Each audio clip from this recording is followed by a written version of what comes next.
नमस्कार, जय शिवराय, श्री स्वामी समर्थ। आज मी रेसिपी घेऊन आली आहे झुणका। चला तर मग आपण रेसिपीची तयारी करूया।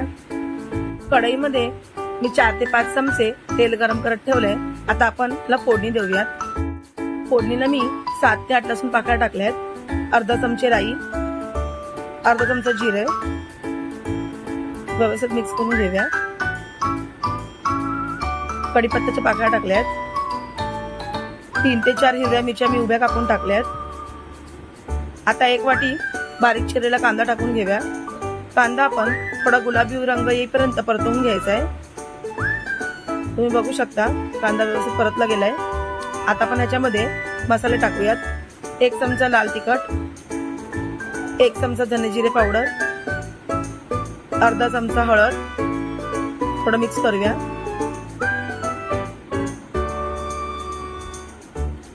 यात मी आता 1 वाटी चण्याचं पीठ टाकून व्यवस्थित मिक्स करून घेते।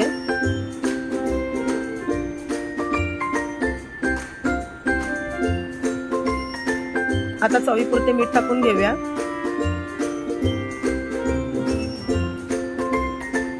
ह्याच्यावरती मी 4 ते 5 चमचे पाणी शिंपडून घेते।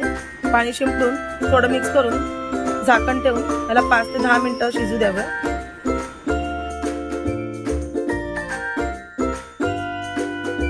तुम्ही बघू शकता झुणका आपला तयार आहे। आता मी वरून थोडी कोथिंबीर टाकते। तयार आहे आपला झुणका। तुम्ही नक्की घरी एकदा ट्राय करा। व्हिडिओ आवडल्यास लाईक, शेअर, सबस्क्राईब करा। धन्यवाद।